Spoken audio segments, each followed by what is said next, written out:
Hello မင်္ဂလာပါရှင်အခု sharing လုပ်ပေးမယ့်သင်ခန်းစာကရောက်တော့ရုံးနေမှာ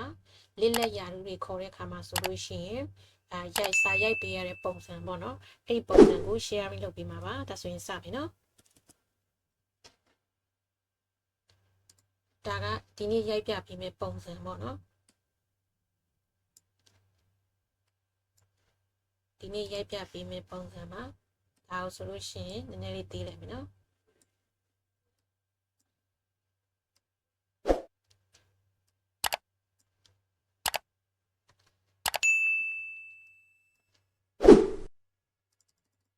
အမြင်ရမှာကြောက်လို့စမယ်နော်အခုဒီမှာရိုက်ထားတာကရောက်တော့ဒါကလုံးဝဒီ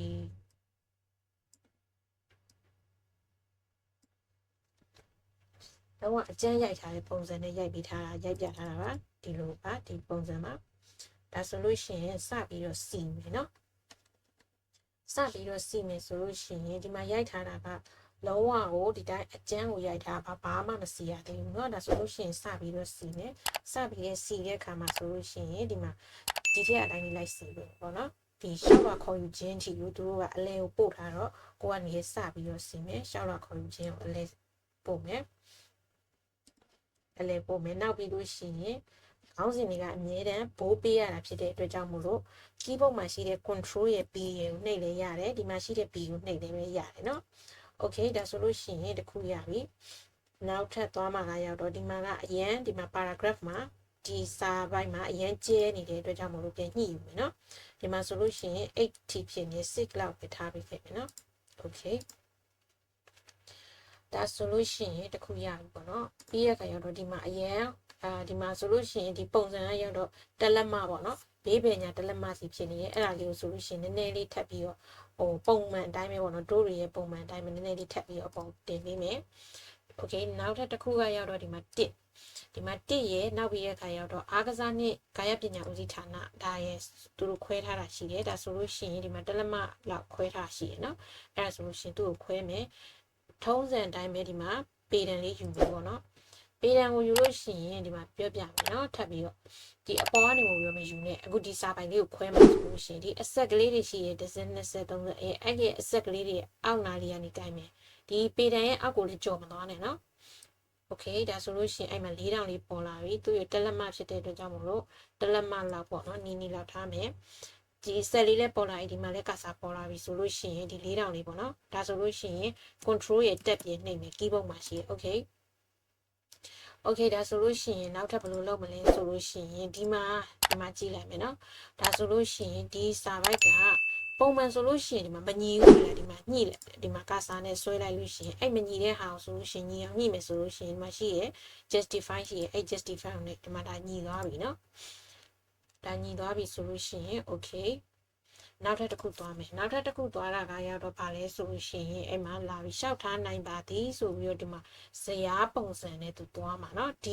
တစ်ခွက်လာပြီးအဲ့ဒီတစ်ခွက်ကိုဆိုလို့ရှိရင်ရိုက်ပြမယ်ဒီမှာရောက်တော့သူကဇယားကိုဒါဗာနဲ့ရိုက်ထားလဲဆိုလို့ရှိရင် word ထဲမှာရိုက်ထားတာဒါပေမဲ့ဇယားကိုမြင်းဖြောက်ထားတာเนาะအဲ့ဒီအတွက်ကြောင့်မို့လို့ဇယားရင်စဆွဲမယ်ဒါဆိုလို့ရှိရင်နည်းနည်းလေးမြင်အောင်ခြုံလိုက်မယ်သူ့ကိုဆိုလို့ရှိရင်ဒီနောက်မှာကာစာချပြီးရင် enter တစ်ချက်ခောက်မယ်အဲ့မှာဇယားစပြီးတော့ယူမယ်ဇယားဆွဲလို့ရှိရင်တော့ insert ထဲမှာရှိတယ်ဒီမှာတေရွယ်ရှိတယ်ဒီမှာဆိုရင်ကိုကအကျန်းကြည့်လိုက်မယ်ဇယားရဲ့အကျန်းကိုကြည့်လိုက်တယ်ဆိုလို့ရှိရင်ဒီမှာ1 2 3 4ဒါရောက်တော့ဘလို့ကြည့်ကြလဲဆိုလို့ရှိရင်ဥမာကိုစာရိုက်တာများသွားတဲ့အခါမှာဆိုလို့ရှိရင်ဖြည်းဖြည်းချင်းနဲ့ကျွမ်းလာတယ်မယ်နော်ကိုတော့ဒီမှာကြည့်မယ်1 2 3 4ခွက်ဆွဲမယ်4ခွက်ယူမယ်နော်အဲ့မှာ1 2 3 okay ဒီ4ခွက်ရပြီအောက်ဒီကိုရောက်တော့ဆက်မယူဘူးဘာလို့လဲဆိုလို့ရှိရင်အဲ့ဒါကိုလိုတယ်လို့ enter ခောက်သွားလို့ရတဲ့အတွက်ကြောင့်မလို့ဆက်မယူဘူးเนาะ okay ဒါဆိုလို့ရှိရင်တခုရပြီအဲ့မှာဇယားနဲ့ဒါနဲ့ဇယားနဲ့အပေါ်ကဒီနဲ့ကအရန်ကတ်နေတဲ့အတွက်ကြောင့်မလို့ဒီနောက်မှာ enter ချမယ်ပြီးရင်ကစားနှိပ် enter နှိပ်လိုက်ပြီပေါ့เนาะအဲ့မှာစင်ကရောက်တော့တေးလေးเนาะအဲ့တော့ကျင်းလို့ရှင်ဇယားကိုဘယ်လိုကင်မလဲဆိုလို့ရှင်ဒီမှာဒီကနေမှပြောကင်မယ်เนาะမြပြထားတဲ့နေရာနေပြီးတော့လက်ညှိုးလေးဖိပြီးတော့ခရောက်တော့ဆွဲမယ်ဒါဆိုလို့ရှိရင်စင်ရမယ်ဒါဆိုရင်အထက်မှာစင်ရိုက်မယ်ပြီးလို့ရှိရင်နောက်တစ်ခွက်အဲ့မှာနောက်တစ်ခွက်ကိုသွားတဲ့နေရာမှာ mouse ကနေပြီးတော့လည်းသွားလို့ရတယ်နောက်ဘေးကနေသွားလို့ရတယ်ဆိုလို့ရှိရင် keyboard မှာရှိတဲ့ arrow လေးတွေရှိတယ် down arrow ရဲ့နောက်ပြီးလို့ရှိရင် left and right and up arrow ရဲ့ဆိုပြီးတော့ရှိတယ်เนาะအဲ့ဒီဟာနေပြီးတော့သွားလို့ရတယ် okay စင်ပြီးလို့ရှိရင်ဒီမှာယာတုမျိုးအစားယာတုမျိုးအစား okay အဲ့မှာယာတုမျိုးစားမှာဆိုလို့ရင်ကြည့်အရင်ကျဲနေတဲ့အတွက်ကြောင့်ပြန်ဒီမှာနည်းနည်းလေးကပ်နေမယ်เนาะအဲ့ဒါဆိုရင်ဒီဘေးလေးကိုလာထောက်ဒီမြင်းပေါ်မှာထောက်เนาะအဲ့မှာလက်ညှိုးလေးနဲ့ထောက်ပြီးတော့ဖိပြီးတော့ဖြည်းဖြည်းချင်းဆွဲသွားလိုက်အဲ့ဒါဆိုရတယ်เนาะနောက်ပြီးရင်လစ်လက်ပြီးလို့ရှိရင်အနိုင်ဆုံးပညာရေးချင်းသတ်မှတ်ချက်လစ်လက်ကအရင်ကျဲနေတဲ့အတွက်ကြောင့်ပြန်စီမယ် okay ရပြီအနိုင်ဆုံးပညာရေးအချင်းသူထရလေးအတိုင်းလေးပဲရိုက်ပေးမယ်เนาะအနိုင်ဆုံးပြီးလို့ရှိရင်ပညာပြီးရင်အရေးအချင်းဆိုတဲ့အတွက်ကြောင့်မလို့ဒီမှာ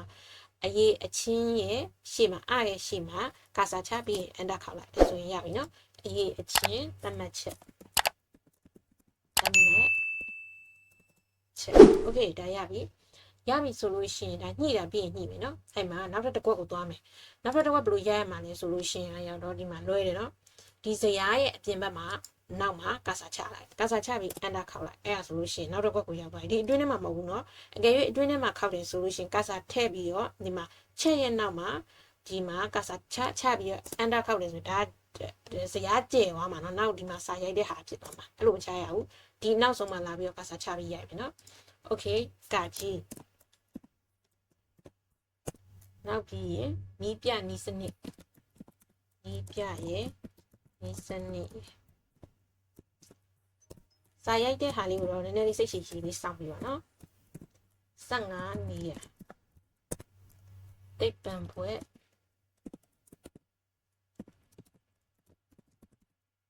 တိတ်ပံပွဲအားကစားပညာ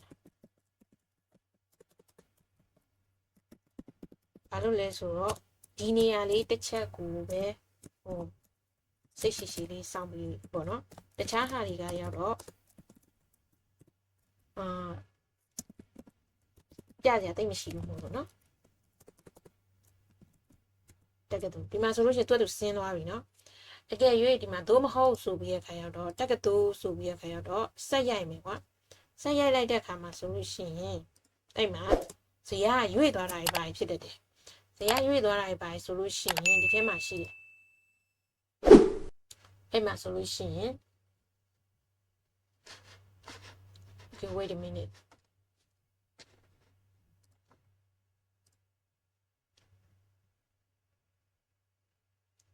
ဇရာ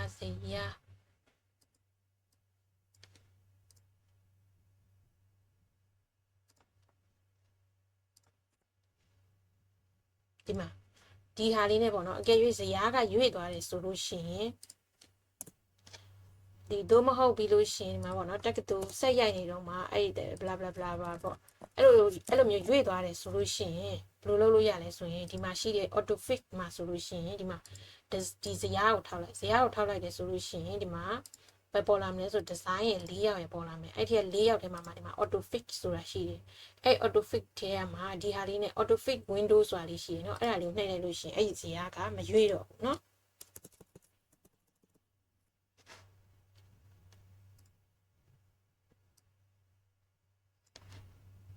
โอเคတကယ်တော့တခုခုမှဒါဆိုရင်မရွေးတော့ဘူးเนาะတခုခုမှအဲ့ဒါကဒီ၄ယောက်ထဲမှာရှိတဲ့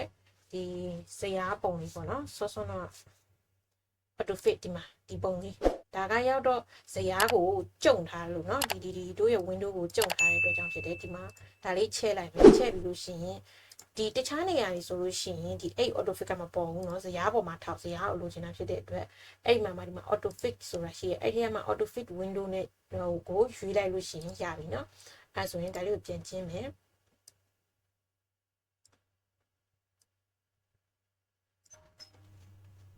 โอเค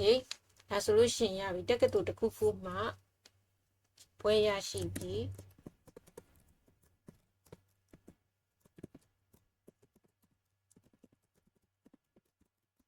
ဒီနေ့တိုင်းဒေသကြီး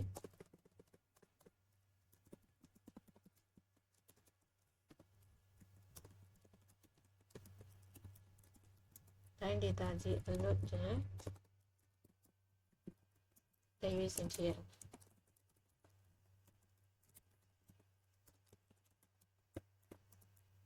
မြန်မာလက်ရွေးစင်ဖြစ်ပါက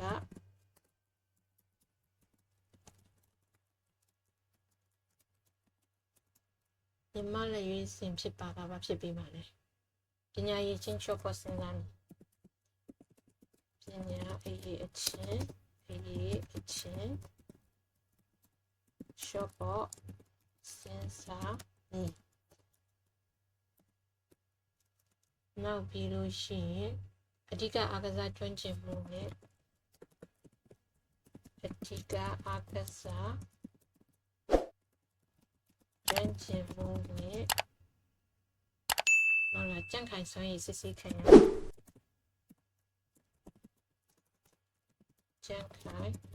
စွမ်းရည်စစ်ဆေးခံရโอเคပြီနော်โอเคပြီဆိုလို့ရှိရင်ဒါလေးကိုဒီမှာလာမယ်ဒါလေးကိုဒီပေါ်လေးနည်းနည်းတင်လိုက်မယ်နော်စစ်ဆေးခံရမည်ကြံ့ခိုင်စွမ်းရည်စစ်ဆေးခံရမည်โอเคအဲ့မှာဒါဆိုလို့ရှိရင်ထားလိုက်အောင်ဒါလေးကိုမစီသေးနဲ့မစီသေးဘဲနဲ့နောက်ထပ်အကျဉ်းရိုက်သွားမယ်အဲ့ဒါကရောက်တော့ဗာလဲဆိုလို့ရှိရင်ဒီမှာခခွေစီးရင်ကိုင်အဲ့ဒါတွေကရောက်တော့ဒီမှာနည်းနည်းလေးစင်းနဲ့လေးရိုက်ထားရှိရနော်စီးရင်ကိုင်နှစ်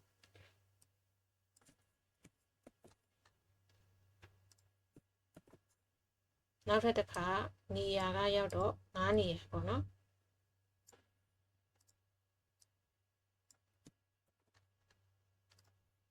control v နောက်တစ်ခါဒါဘွဲ့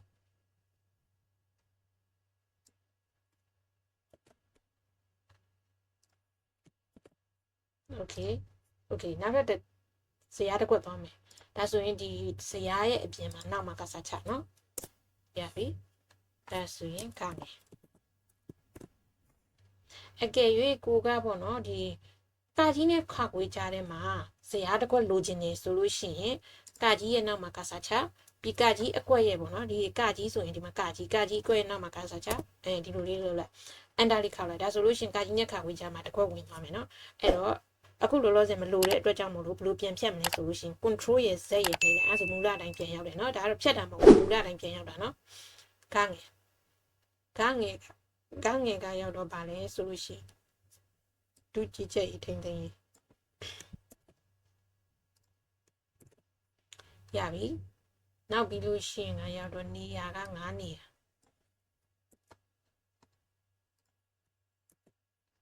နောက်ပြီးလို့ရှိရင်ဖွဲ့က PE7 control v okay ဒါဆိုရင်တခုရသွားပြီပေါ့နော်ဇရာရသွားပြီ okay ဇရာရသွားပြီဆိုလို့ရှိရင်ဗာဆက်လုပ်မလဲဆိုလို့ရှိရင်အဲ့ဒီဇရာမှာစပြီးတော့စီမယ်ဆိုလို့ရှိရင်ဒီမှာကြည့်မယ်ဒီမှာစင်ကရောက်တော့ဗာနဲ့တန်းလဲဆိုလို့ရှိရင်ဒီမှာကြည့်မယ်ဒီအလဲကြားကြလေးပေါ့နော်ဒီနေရာနဲ့တန်းဖြစ်နေတယ်ညီလောင်းနေပေါ့နော်အဲ့မှာအဲ့ဆိုစရွှေ့မယ်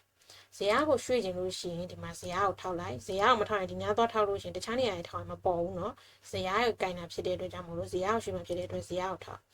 ပြီးလို့ရှိရင်ဒီမှာအဲ့မှာ၄တောင်အကွက်လေးရှိအဲ့၄တောင်အကွက်လေးကနေရွှေ့သွားဒီမှာเนาะမပေါ်နေပြီအဲ့မှာညီဆိုတဲ့အတွက်ကြောင့်မလို့မှန်းပြီးချလိုက်မယ်ပေါ့เนาะဒီမှာဒီလောက်မှာပေါ့ညီနဲ့ဒါဆိုလို့ရှိရင်ညီနဲ့သူနဲ့ကြားပေါ့เนาะညီနဲ့သူနဲ့ကြားသူလောက်မှာပေါ့เนาะ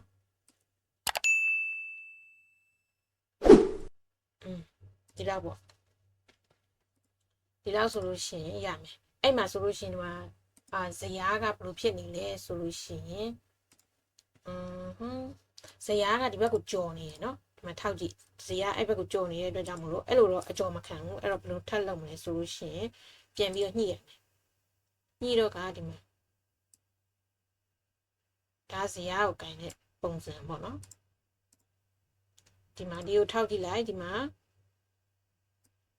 ဒါဆိုလို့ရှိရင်လိုသေးလို့ရှင်ထပ်ပြီးတော့ဒီမှာဇရာကိုပြန်လုပ်ထပ်ပြီးတော့ဆွဲညှိ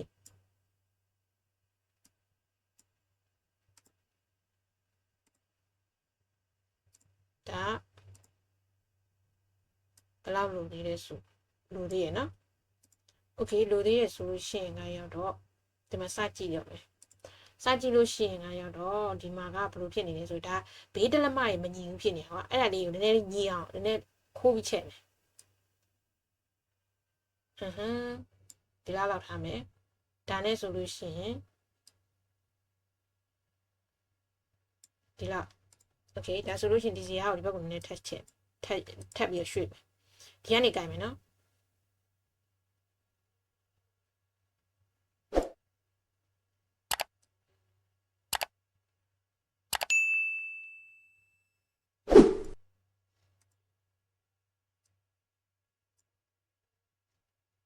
okay ဒီလောက်ပဲထားလိုက်မယ်နော်ဒီလောက်ပဲထားပြီးလို့ရှိရင်ဒီကိုထောက်ကြည့်မယ်အဲ့မှာကြည့်မယ်ဒါဆိုဇရာဟိုဘက်ကိုရွှေ့လို့ရသေးတယ်ဇရာကိုလည်းဒီဘေးမြင်းနဲ့ပေါ့နော်ဒီဟာတွေနဲ့တက်တက်လုံးမှာဖြစ်တဲ့အတွက်ကြောင့်မလို့သူ့ရဲ့မြင်းကိုထောက်ကြည့်မယ်ဒီမှာထောက်ကြည့်လို့ဒီအောက်ပေါ်ပြမှာပဲနေရာဖြစ်ဖြစ်ထောက်ကြည့်လိုက်ဒါဆိုလို့ရှိရင်စာရွက်ရဲ့အတိုင်းတာပေါ်တယ်ပေါ့နော်အဲ့ဆိုရင်ဘေးကိုချဲ့လို့ရသေးတယ်ဘေးကိုချဲ့မယ်ဆိုရင်ဇရာရဲ့မြင်းပေါ့နော်ဒီကနေမျိုးကင်မယ်ကင်ပြီးတော့ဒီလိုမျိုးလေးချဲ့ပေးလိုက်ဒီမှာအောက်ပေါ်ပြပါတော့ ਨੇ တန်းပေါ့နော်မြင်းကိုအဲ့မှာချိန်လိုက်ရရနော်ဒါဆိုလို့ရှိရင်ရမယ်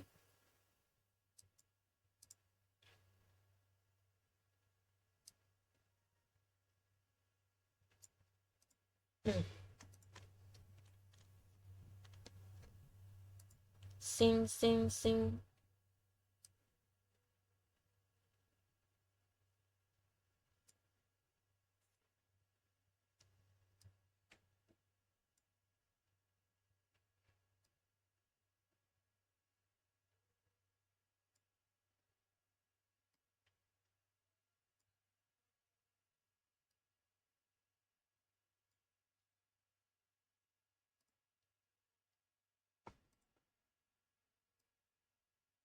ရပြီနော်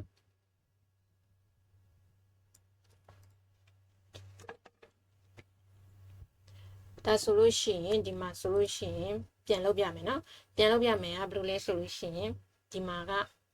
okay စာရွက်ကိုအရင်ညှိလိုက်တဲ့အခါမှာတို့တွေထုံးစံအတိုင်းပေါ့နော်အပေါ်တလက်မအောက်တလက်မနဲ့မသွားဘူးရသလောက်လေးကြည့်လို့လေ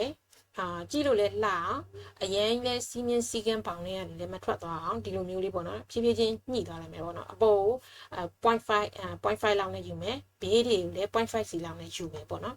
အဲ့ဒါပြီးသွားပြီဆိုလို့ရှိရင်ဒီမှာပေါ့နော်ဒီမှာရှိတဲ့စင်ကညီသူများနဲ့အတူတူပဲပေါ့နော်ဒီမှာညီသူများနဲ့လာမယ်နောက်ပြီးလို့ရှိရင်ဒီမှာဇယားကိုရွှေ့တဲ့အခါရောက်လို့ရှိရင် control z နဲ့ပြန်လုပ်ပြမယ်ပေါ့နော်ဇယားကဒီမှာရှိနေကွာဒီပုံနဲ့ရွှေ့မယ်ဆိုလို့ရှိရင်ကရောက်တော့ဒီမှာဆိုလို့ရှိရင်ဝင်သွားတယ်ပေါ့နော်ဒါဆိုလို့ရှိရင်ရတယ်ဒီဘေးကနေမျိုးပဲကင်ပြီးတော့ဒီလိုမျိုးလေးရွှေ့ပေးလိုက်အဲ့ဆိုလို့ရှိရင်ရတယ်နော်ဒါဒီဇယားရဲ့ဒီနောက်ဆုံးမြင်းနဲ့နောက်ပြီးလို့ရှိရင်ဒီမှာရှိတယ်ပေါ့နော်တို့တွေဒီစာရွက်ကိုထားတဲ့ frame နဲ့ကြည့်မယ်ဆိုလို့ရှိရင်ညီမညီကြည့်မယ်ဆိုလို့ရှိရင်ဒီမှာဒီကိုထောက်ပြီးတော့ဒီအတုံးလေးကိုဆိုလို့ရှိရင်နှိပ်ကြည့်လိုက်လက်ညှိုးလေးနဲ့ဖိကြည့်လိုက်ဒါဆိုလို့ရှိရင်တဒန်းနဲ့ဖြစ်တဲ့အတွက်ကြောင့် okay တယ်နော်ဒါဆိုလို့ရှိရင်ရပြီဆိုတော့ကနောက်ထပ်ဆက်သွားမယ်နောက်ထပ်ဆက်သွားမှာကဘယ်လိုလဲဆိုလို့ရှိရင်ဒီမှာဇယားမှာဆိုလို့ရှိရင်ခေါင်းစဉ်တွေကိုဆိုလို့ရှိရင်ဘိုးပေးထားတဲ့အတွက်ကြောင့်မို့လို့ခေါင်းစဉ်တွေကိုဘိုးပေးမယ်အဲ့မှာဒီမှာဒီဗီကိုနှိပ်မယ်ဆက်လက်ပေးပြီးတော့နောက်ပြီးတော့ခေါင်းစဉ်တွေကသူကရောက်တော့ဒီပုံမှာဆိုဒါဆိုလို့ရှိရင်ကြည့်လို့ရတယ်ကွာဒီအောက်မှာစာကိုကအလဲမှာရှိနေတယ်သူကအလဲမှာရှိနေတယ်နော်အဲ့ဒီအတွက်ကြောင့်မို့လို့သူ့ကိုလည်းအလဲစင်တာပို့ပြီးမယ်အားလုံးအဲ့တော့ဒီအားလုံးကိုဆိုလို့ရှိရင် select map လက်ညှိုးလေးနဲ့ဆွဲပြီးတော့ပြီးလို့ရှိရင်ဒီမှာ alert center ကိုပို့ပြီးလိုက်ဒါဆိုလို့ရှိရင်တစ်ခုရသွားမယ်နော်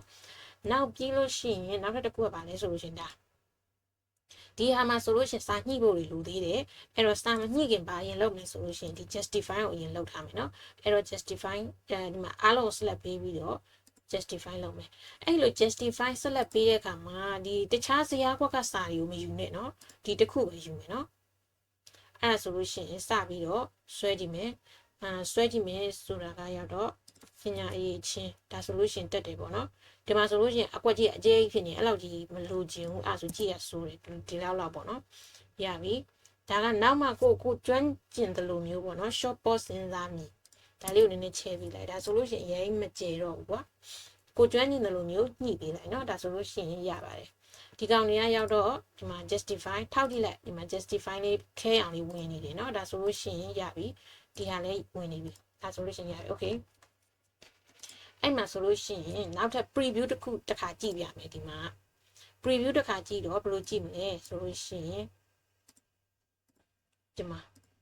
control P နဲ့နှိပ်လိုက်တယ်ဒီမှာကြည့်ဒါဆိုလို့ရှိရင်ဘာပါနေလဲဆိုလို့ရှိရင်မြင်းနေပါနေသေးရဲ့ဒီဇရာကအဲ့တော့မြင်းဖြောက်မယ်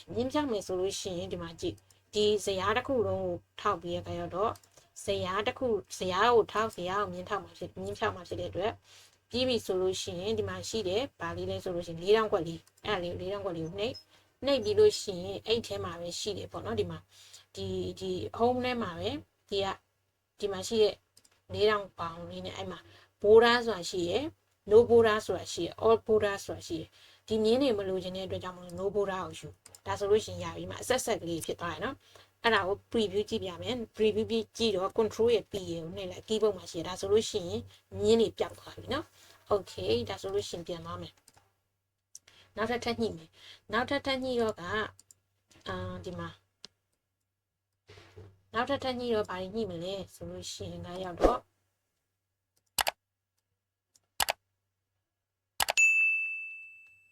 နောက်ထပ်ညှိရင်ဘာညှိမလဲဆိုလို့ရှိရင်ဒီနှစ်နဲ့ဘာနဲ့တူတူပဲလဲဆိုလို့ရှိရင်ဒီကကြီးနဲ့အားကစားနဲ့အတူတူပဲပေါ့နော်တန်းနဲ့ဖြစ်နေတယ်အဲ့ဆိုလို့ရှိရင်ထပ်ညှိမယ်နှစ်ကိုတော့ဒီမှာဇရာကအရန်ကတ်နေတဲ့အတွက်ကြောင့်မို့လို့ဒီမှာရှိနေမယ်အဲ့တော့ဇရာနဲ့ဒီစာနဲ့ကအရန်ကတ်နေတဲ့အတွက်ကြောင့်မို့လို့သူ့ကိုနည်းနည်းချားကျင်နေဆိုလို့ရှိရင်ဒီဇရာနောက်မှာလာပြီးတော့ကာစာချပြီးတော့အောက်ကိုမထောက်နဲ့နော်အဲ့ဒါဆိုရင်ဇရာတစ်ခွက်တိုးသွားလိမ့်မယ်အဲ့တော့ဒီမှာချမယ်နှစ်ရရှိမှာကာစာချမယ်အဲ့မှာအန်တာခောက်မယ်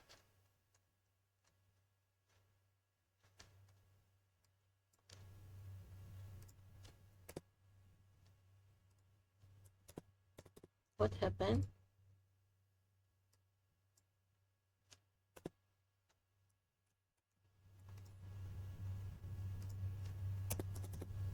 Yeah, you know. ဒါဆိုလို့ရှိရင်စမယ်စတဲ့ခါရောက်တော့ဒါညှိတာရဖြည်းဖြည်းချင်းအချောတတ်တာပြီးမှလာမယ်နော်အဲ့ဒါဆိုရင်ဒီမှာကကြီးနဲ့ဗာနဲ့လဲဆိုလို့ရှိရင်အားကစားနဲ့ကတန်းတူဖြစ်မှာဒီကအတိုင်းပဲနော်ဒီကကြီးနဲ့ဒီအားကစားနဲ့ကတန်းနဲ့ဖြစ်မှာအဲ့တော့ကဒီမှာလာမယ်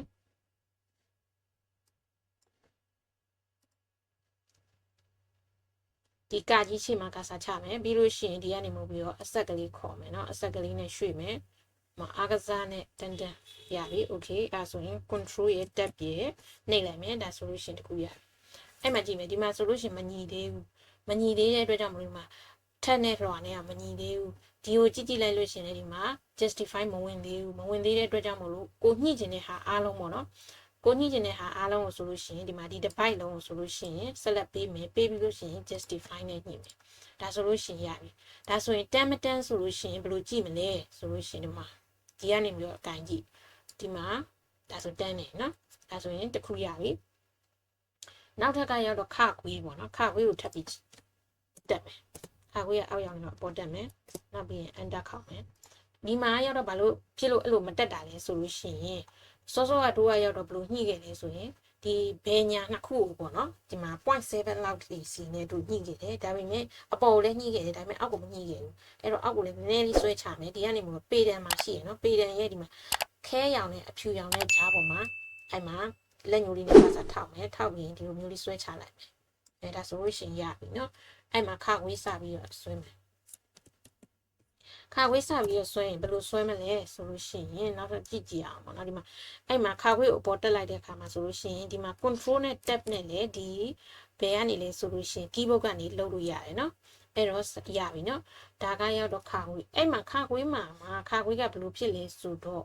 ကကြီးနဲ့ဒီမှာနော်နည်းနည်းလေးထပ်ခွဲအောင်မယ်ဆိုတော့ဒါကိုထပ်ခွဲမယ်နော်ခွဲတော့ဒီမှာရှောက်ထားသူနဲ့ဒီမှာကြည့်နော်ရှောက်ထားသူနဲ့ကကြီးနဲ့ဆိုလို့ရှိရင်ဒီမှာနည်းနည်းလေးခွဲသေးတယ်အဲ့တော့အဲ့ဒါလေးကိုထပ်ခွဲမယ်တော့ဒီလိုခွဲမယ်နော်ဒီအတုံးလေးတွေကိုဖြတ်ချင်ရတော့လွယ်တယ်နော်ဒီကနေပြီးတော့ဖိလိုက်ကိုမလို့ခြင်းတဲ့အတုံးလေးကိုဒီလိုလေးဆွဲပြီးလိုက်အဲ့ဒါမရှိတော့ဘူးနော်ဒီကနေစမယ်တလောက်ဆိုရင်ရမယ်နော်အဲ့တော့ ဒီမှာကာဆာလည်းပေါ်ပြီဒီအတုံးလေးလည်းပေါ်ပြီဆိုတော့ control ရဲ့ tab ပြနှိပ်လိုက်ဒါဆိုလို့ရှိရင်ရပြီနော်ဒီမှာခခွေးတို့ဆွဲမယ်ခခွေးတို့ဆွဲတော့မယ်ဆိုလို့ရှိရင်ဒီမှာကာဆာချမယ်ကာဆာချပြီးလို့ရှိရင်ဒီကအတိုင်းလေးဆွဲသွားမယ်ဒါဆိုလို့ရှိရင်ပေါ်ပြီပေါ့နော်ဒါဆိုရင်ဒီမှာရမယ်တာဝန်ထမ်းဆောင်နိုင်သူဖြစ်ရမည်ဒါဆိုရင်အပေါ်တက်မယ်နော်အဲ့မှာနောက်ထပ်တစ်ခုကရောက်တော့ဒီမှာဒီလျှောက်ထားသူနဲ့ပိတ်တိနေရဲ့တွင်ဆိုတာတွေကရောက်တော့လေတဒန်းလေးပဲပေါ့နော်အဲ့တော့သူ့ကိုဘာနဲ့တွဲမလဲဆိုလို့ရှိရင် control tab နဲ့ခုန်ကြည့်အဲ့ဒါဆိုလို့ရှိရင်ရတယ်နော်ဒီမှာဆိုလို့ရှိရင်ဒီမှာပြန်လုပ်ပေးမယ်နော် wonder ဒီပိတ်တိနေတွင်ဆိုတဲ့ဟာကိုဒီမှာပြန်ရှေ့ကိုလုပ်ပေးမယ်ဒါဆိုလို့ရှိရင်ပိတ်တိနေတွင်ကဒီမှာလျှောက်ထားနဲ့အတူတူပဲအဲ့တော့အဲ့ဒီပိတ်တိနေတွင်နဲ့လျှောက်ထားနဲ့ကိုညှိမယ်ညှိတဲ့ခါရောက်တော့ဒီမှာရှိရပေါ့နော် keyboard မှာရှိတဲ့ control ရဲ့ tab ကျင်နဲ့တွားပြီးတော့ဒီလိုလေးလှုပ်လို့လည်းရတယ်အဲ့လိုမဟုတ်ဘဲနဲ့ဆိုလို့ရှိရင်ဒီကနေမူပြီးတော့ပေါ့နော်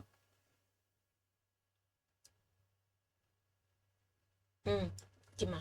control ရဲ့ tab ပြင်ယူလိုက်အတူတူပါပဲเนาะနှစ်ခါနှိပ်လိုက်အဲ့ဒါဆိုလို့ရှင်ရပြီနောက်ထပ်ဒီအသက်35နှစ်ကိုလည်း control ရဲ့ tab ပြင်နှိပ်သွားလိုက်ဒါဆိုလို့ရှိရင်ရပြီเนาะဒီ okay ဒီမှာနောက်တစ်ခုလာမယ်နောက်တစ်ခုကရတော့ဒါ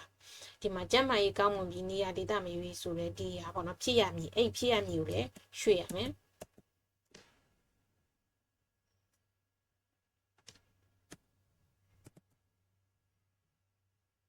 sorry နော်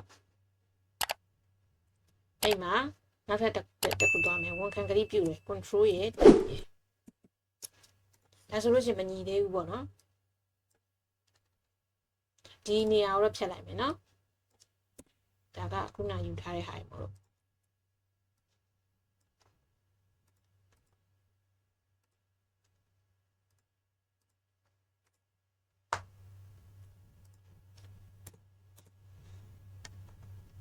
ထမ်းဆောင်နိုင်သူ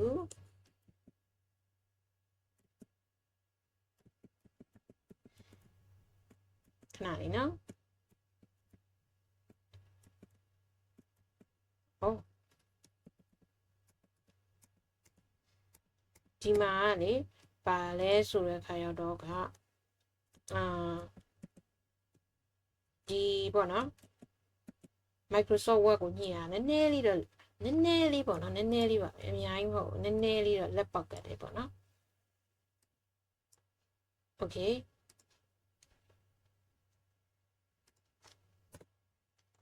ဒါကိုဆိုရင်ဒီမှာဒီပုံစံတိုင်းလုပ်လိုက်မယ်အဲ့မှာဘာနဲ့လုပ်မလဲဆိုလို့ရှိရင်ဒါလေးနဲ့လုပ်ကြည့်မယ်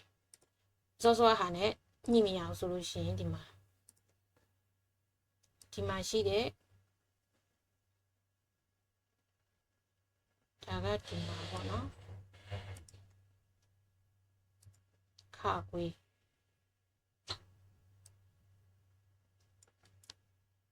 ခဏလေးပါနော်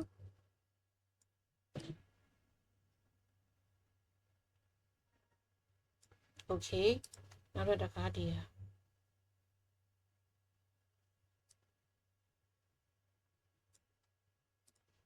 နောက်တစ်ခုဒါဆိုရပြီနော်အဲ့ဒါမှရောက်တော့ဘယ်လိုညှိလိုက်လဲဆိုရင်ပြောပြမယ်နော်ဘယ်လိုညှိလိုက်လဲဆိုတော့ကဒီမှာ control z ကိုပဲအားလုံးပြန်ပြီးတော့ခေါ်ပေးမယ်နော်ဒီခဝေးညှိတဲ့နေရာရအောင်ခဝေးညှိတဲ့နေရာမှာဘယ်လိုခေါ်လဲဆိုလို့ရှိရင်နည်းနည်းလေးလက်ပေါက်ကတ်တဲ့ခါရောက်တော့ဒီဟာကရောက်တော့ဒီခခွေးကိုဒီကကြီးနဲ့တက်တက်လှုပ်ချင်တာဖြစ်တဲ့အတွက်ကြောင့်မို့လို့အဲ့ဒီမှာခခွေးရဲ့ရှေ့မှာကာဆာချခခွေးရဲ့ရှေ့မှာကာဆာချပြီးတဲ့ခါရောက်တော့ဒီမှာဒီပေါ့နော်ဒီအတုံးတုံးလုံးပေါ့နော်ဒီတုံးလုံးကိုရွှေ့ချင်တာဖြစ်တဲ့အတွက်ကြောင့်မို့လို့ဒီအဖျားလေးမှာ၄တောင်ဆက်နေရလေးကိုအဖျားလေးကိုထောက်ပြီးတော့အဲ့မှာခခွေးရှေ့မှာကာဆာချပြီးတော့ဒီမှာကာကြီးနဲ့တန်းလေးထားโอเคဒါရပြီဆိုတော့ကနောက်ထပ်တစ်ခုပြန်သေးတယ်ဒီမှာပေါ့နော်ကျမ်းမာရေးကိုဆိုလို့ရှိရင်ခွဲအောင်ကျမ်းမာရေးကိုခွဲတဲ့ခါရောက်တော့ control နဲ့ tab နဲ့နှိပ်ကြည့်လိုက်ဒါဆိုလို့ရှိရင်ဒီမှာတန်းနဲ့တွားတယ်နော်အဲ့ဒါဆိုလို့ရှိရင်တစ်ခုရပြီโอเคနောက်ထပ်ဒီမှာတစ်ခုရှိသေးတယ်ဒီမှာနှစ်ချောင်းอ่ะဆိုလို့ရှိရင်ကျမ်းမာရေးနဲ့အပေါ်ဟိုင်နဲ့တတွဲတဲ့ဖြစ်ရမယ်တတွဲတဲ့ဖြစ်ရမှာဖြစ်တဲ့အတွက်ကြောင့်မလို့ဒီမှာဒီအောက်ဒီပေါ့နော်ဒီမှာဆိုလို့ရှိရင်3နေရာရှိမယ်ကွာ အပေါ်တုံးရဲ့ဒီမှာဒီအလဲတုံးရဲ့အောက်ဆုံးဒီ4000ဆက်ဆက်တစ်ခုရဲ့ဆိုပြီးတော့အဲ့ဒါကိုဆိုလို့ရှိရင်ကိုရီးယားဘယ်နေရာပဲကင်မယ်ဆိုလို့ရှိရင်ဒီဒုတိယတစ်ခုဖြစ်တဲ့ဟာကိုပဲကင်မယ်နော်အဲ့ဒါကိုပဲကင်ပြီးတော့ရွှေ့မယ်ဒါဆိုလို့ရှိရင်ညီသွားပြီနော်ဒီမှာ9နှစ်တာဝန်ထမ်းဆောင်မည်ဖြစ်ကြောင်းဝန်ခံကတိလက်မှတ်ရေးထိုးပေးရပါမည်ဆိုပြီးရပြီနော်ဒီနေရာကရောက်တော့ဒါဖြတ်လိုက်လို့ရတယ်ဘာလို့လဲဆိုလို့ရှိရင်ရောက်တော့အပေါ်မှာဒီ copy ကူးထားတဲ့နေရာလေးမလို့နော် okay ဒါဆိုလို့ရှိရင်ဘယ်နေရာလေးလိုလဲဆိုတာဆိုလို့ရှိရင်ကြည့်ကြည့်မယ်နော်ဒါကအရင်ကြီးနေတဲ့အတွက်ကြောင့် site ချုပ်ပြီးတော့ကြည့်ကြည့်မယ် site ချုပ်ပြီးတော့ကြည့်ကြည့်တော့ okay ဒါရတယ်ဒီနေရာကနည်းနည်းလေးကျယ်နေတယ်ပေါ့နော်ကျယ်နေတာလားကျင်းနေတာလားဒီနေရာလေးပေါ့နော်နည်းနည်းလေးကျယ်နေတဲ့အတွက်ကြောင့်ဒီလိုလေးပေါ်လေးကိုနည်းနည်းလေးတက်ပြီးမယ်ကာစာကျယ်နေတဲ့အတွက်ကြောင့်မလို့အဲ့ကျယ်နေတာကဘယ်လိုနှိပ်လိုက်တာလဲဆိုလို့ရှိရင် shape view တွေမှာပြောပြခဲ့တယ် control နဲ့တွန့်ခွင်းလေးနဲ့ပေါ့နော် control နဲ့တွန့်ခွင်းကိုမှဒီမှာညာဘက်ကတွန့်ခွင်းကိုနှိပ်မယ်ဆိုလို့ရှိရင်အဲ့ဒါကျယ်တာဒီဘက်ကဘယ်ဘက်ကတွန့်ခွင်းကို control ကိုဖိထားပြီးဘယ်ဘက်ကတွန့်ခွင်းကိုနှိပ်မယ်ဆိုလို့ရှိရင်ဒါနေရာကျင်းတာပေါ့နော်ဒါ space နေရာကျင်းတာ okay ဒါဆိုလို့ရှိရင်ရပြီအပေါ်နဲ့အောက်နဲ့ဒီနေရာနဲ့ဒီနေရာလေးပေါ့နော်ညီပြီနော်okay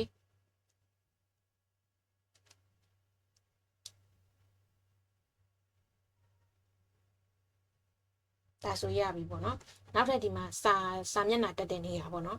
တချို့လျှောက်လွှာတွေကရောက်တော့ဒီ5-6ရွက်ပုံစံနဲ့လာတယ်ပေါ့နော်အဲ့ဒါဆိုလို့ရှိရင်သူ့ကိုစာမျက်နှာတက်မယ်စာမျက်နှာတက်လို့ရှိရင်ဘယ်ထဲကနေသွားမလဲဆိုလို့ရှိရင် header and footer ဆိုတဲ့ဥစ္စာရှိရယ်เนาะဒီမှာ insert ထဲကနေမှုပြီးတော့ဒီမှာ page number ဆိုတဲ့ဟာလည်းရှိတယ်နောက်ပြီးလို့ရှိရင် page number နဲ့မဟုတ်ဘဲနဲ့ header and footer နေရာမှာတက်လဲရမယ်เนาะအဲ့တော့ footer နေရာကိုသွားမယ် footer နေရာကိုသွားပြီးတဲ့အခါကျတော့အဲ့ဒီမှာကိုကြိုက်တဲ့ပုံစံလေးပေါ့เนาะအဲ့ဒီဟာလေးကိုရွေးမယ်ဒါဆိုလို့ရှိရင်ရပြီအဲ့မှာဒီနေရာမှာ type here ဆိုတာရှိရဲအဲ့နေရာမှာရေးလိုက်ဥပမာ2ဆိုလို့ရှိရင်2ပေါ့เนาะအဲ့ဒီ2ကိုရောက်တော့ဒီမှာဒီနေရာမှာကြည့်ဒီမှာမြန်မာ test ဖြစ်နေတဲ့အတွက်ကြောင့်မို့လို့အဲ့အရာကိုလည်းပြောင်းလို့ရတယ်ဒီ2ကလေးကိုကာစာပေးမယ်ကာစာပေးပြီးတော့ကိုကဒီဘက်အစွန်ဆုံးမှာထားခြင်းတော့ဒီဘက်အစွန်ဆုံးကိုရွေးလိုက်မယ်ပြီးရှင်ကာစာပေးထားတယ်မြန်မာ test မဖြစ်ချင်ဘူးပြည်တော်စုလုပ်မယ်နောက်ပြီးလို့ရှိရင်ဒီမှာဆိုလို့ရှိရင်6လောက်ပဲထားမယ်เนาะဘာလို့လဲဆိုတော့ဒီကိုအားရောက်တော့ဘယ်လိုပြောမလဲစာမျက်နှာဆိုလို့ရှိရင်ပြပြထားလာရတော့အဆင်မပြေဘူးเนาะအဲ့တော့ဒီမှာ6လောက်နဲ့ဒါထားလိုက်မယ်ထားပြီးလို့ရှိရင်ဒီမှာဒါနှိပ်ပြီးဆိုလို့ရှိရင်ရောက်တော့ဘယ်ထက်နှိပ်ရမှန်းမသိဖြစ်နေမယ်เนาะအဲ့ဆိုဒီစာရွက်အတွင်းမှာပဲ2ချက်လောက်နှိပ်လိုက်အဲ့ဆိုရပါပြီเนาะဒီမှာတစ်ပိုက်ကအောက်ကိုရောက်သွားတယ်เนาะအဲ့ဒါဆိုလို့ရှိရင်မပူနဲ့ဘာမှမဖြစ်ဘူးအဲ့တော့ဒီနှစ်နာလေးကိုပြန်နှိပ်ပြီးလိုက်ပြန်နှိပ်ပြီးလို့ရှိရင်ဒီမှာဘာလုပ်ရမလဲဆိုလို့ရှိရင်ဒီခဲနဲ့အဖြူနဲ့မြင်းလေးကိုအောက်လေးကိုဆွဲချလိုက်ဒါဆိုလို့ရှိရင်ရပြီเนาะ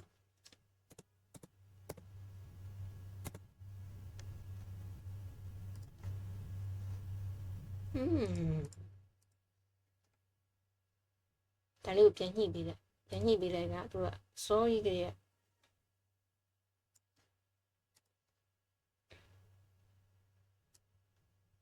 ထုံးစံတိုင်းမှာပဲရပြီเนาะဒါဆိုလို့ရှိရင်အဲ့ဒီမှာ Microsoft Word ဒီစာညှိရတာနည်းနည်းလေးပေါ့နော်နည်းနည်းလေးကတိကောက်နိုင်တယ်ပေါ့နော်အဲ့ဒါလေးကိုစိတ်ရှိနဲ့ကိုကနီးလန်းလေးတွေတုံးပြီးညှိလို့ရှိရင်အဲ့ဒါမှညှိလို့ရမယ်နော်စိတ်မရှိလို့တော့မရဘူးပေါ့နော်ဒါဆိုလို့ရှိရင်ဒီမှာအကြမ်းပြင်းလောက်ကြည့်ရတာတော့ရပြီပေါ့နော်ဒါညှိသွားပြီဆိုတဲ့သဘောဒါဆိုလို့ရှိရင် preview ကြည့်ကြည့်မယ် control P ကိုနှိပ်မယ် control P ကိုနှိပ်ရင်ဒါဒီလိုလာမယ်okay ဒါဆိုလို့ရှိရင်ဒါရောက်တော့ရသွားပြီပေါ့နော်တူသွားပြီဒီမှာနော်ဒီတော်စုသမရမြန်မာနိုင်ငံတော့ဒါကိုလည်းဘိုးပေးတယ်နောက်ပြီးလို့ရှိရင်ဒီမှာတလက်မလောက်ခွာနေတဲ့ဟာအဲ့ဒါကိုလည်းတလက်မလောက်ခွာပေးတယ်ဒီမှာနည်းနည်းလေးချပေးတယ်ဇရာတွေလည်းဖြောက်ပေးတယ်နောက်ပြီးလို့ရှိရင်ဒီမှာရှိရဲ့နှစ်နဲ့ကာကြီးခါခွေးဒီမှာပေါ့နော်ဒါလေးကိုချပေးတယ်နောက်ပြီးလို့ရှိရင်စာမျက်နှာတက်ပေးတယ်ပေါ့နော်โอเคဒါဆိုလို့ရှိရင်ရသွားပါပြီနော်ညီသွားပါပြီအဲ့ဒါကိုဆိုလို့ရှိရင်ကိုကြိုက်တဲ့နေရာမှာတင်လို့ရပါတယ်ပေါ့နော် အခုလိုမျိုးဗီဒီယိုလေးကိုစုံတဲ့အထိလာကြည့်ပေးကြတယ်တငယ်ချင်းများအားလုံးကိုဆိုလို့ရှိရင်ကျေးဇူးထူးတင်ရှိပါတယ်လို့ပြောချင်ပါတယ်နောက်ဗီဒီယိုတွေမှာပြန်တွေ့ကြမယ်เนาะနောက်ပြီးတော့မသိတဲ့ဟာတွေပဲမသိတာပဲဖြစ်ဖြစ်သိကျင်တာပဲဖြစ်ဖြစ်ပေါ့เนาะရှိလို့ရှိရင်ဒီ comments box လေးမှာလာပြီးတော့မေးထားလို့ရပါတယ်အားတဲ့ခါပြန်ဖြေထားပေးပါမယ်เนาะကျေးဇူးထူးတင်ရှိပါတယ်ရှင်